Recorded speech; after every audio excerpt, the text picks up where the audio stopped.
Welcome everyone to another lecture about complex numbers. In this video, we'll learn how to multiply and divide two complex numbers in polar form. Let us first go through this simple example. We have two complex numbers, z and w, in their rectangular forms, and we wish to multiply them together and express the outcome in polar form. The default method seems obvious. Multiply them in rectangular form, then transform the outcome to polar representation. Z times W equals 2 plus J3 times 2.5 plus J, which expands to 5 plus J2 plus J 7.5 and J squared times 3, which is minus 3. This all reduces to 2 plus J 9.5 and transforms to polar as 9.7 at the phase of 78.1 degrees. Nothing wrong with this method, and the answer is correct. But multiplying numbers in Cartesian form is often boring and might be lengthy sometimes. The good news is that there is another path to the same answer by first transforming both numbers to polar, then applying an easier multiplication there. So, 2 plus J3 is transformed to 3.606 at the phase of 56.31 degrees. And 2.5 plus J is transformed to 2.69 at the phase of 21.8 degrees. Multiplying operation is now simple. Just multiply the magnitudes and add the phases. And we get the same outcome. 9.7 at the phase of 78.1 degrees. I know you probably wouldn't mind the first method, which is okay for this example, but I promise you that you would prefer multiplying in polar as problems is just a bit harder than this example here. And why are we doing multiplication in polar this way? Well, there is a mathematical proof, as we will see next. So, what we learned is that when multiplying two complex numbers in polar form, we multiply magnitudes and add phases. In writing, if the numbers are r1 at the phase of theta 1 and r2 at the phase of theta 2, then their multiplication is r1 times r2 at the phase of theta 1 plus theta 2. The proof is quite simple. We transform each number to its rectangular form. Do multiplication there, expand the parentheses, and we'll end up with these four terms. Two of them represent the real part and two represent the imaginary part. The real part is actually a trigonometric identity for cosine of angle summation, and the imaginary part is a trigonometric identity for sine of angle summation. Now the entire thing looks like a complex number of the magnitude r1, r2, and the phase theta 1 plus theta 2. In other words, magnitudes are multiplied and phases are added.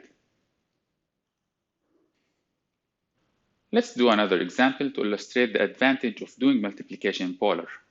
Let's find the fourth power of minus 1 plus j4 and express the answer in polar. If we do it in rectangular form, it would be quite lengthy, as we are doing several multiplications.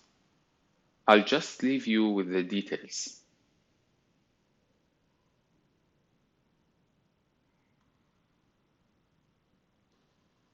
But if we do it in polar, we first transform minus 1 plus j4 to polar form.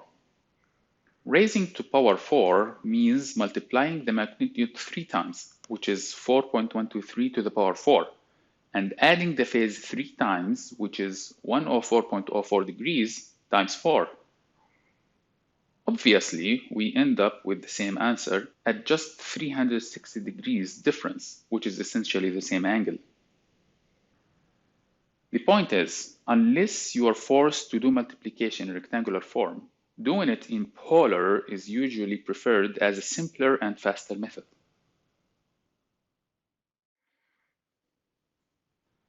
And now one might think that if polar form is more suited for multiplication operations, same might also apply for division.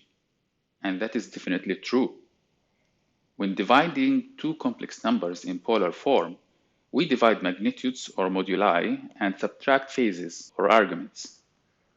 In writing, if we want to divide r1 at the phase of theta 1 by r2 at the phase of theta 2, then the result has a magnitude of r1 divided by r2 and phase of theta 1 minus theta 2. The proof is similar to the one we did for multiplication. We take the numbers to rectangular form, apply division there, including multiplying by denominator's conjugate and expanding parentheses. The real part will be a trigonometric identity for cosine angle difference, and the imaginary part will be a trigonometric identity for sine of angle difference. And that's it. Back to polar, the division outcome is r1 divided by r2 with a phase of theta 1 minus theta 2. To illustrate with an example, we have this ratio of complex numbers in rectangular form, and we want to reduce it to a single number of polar form.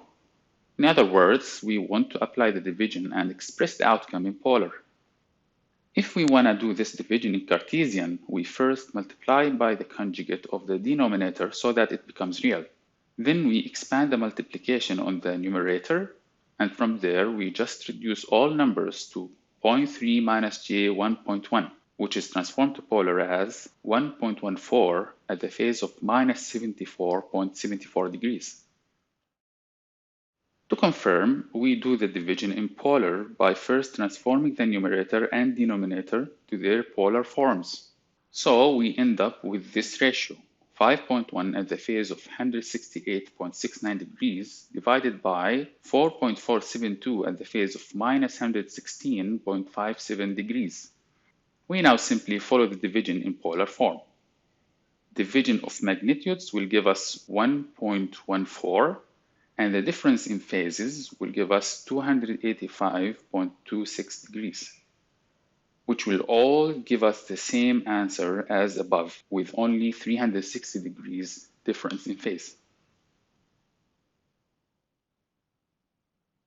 And now it is your turn to test yourself. Here are 4 practice problems to review what you learned in this video. Try to solve them and feel free to post your solutions in the comment section. Thank you for watching.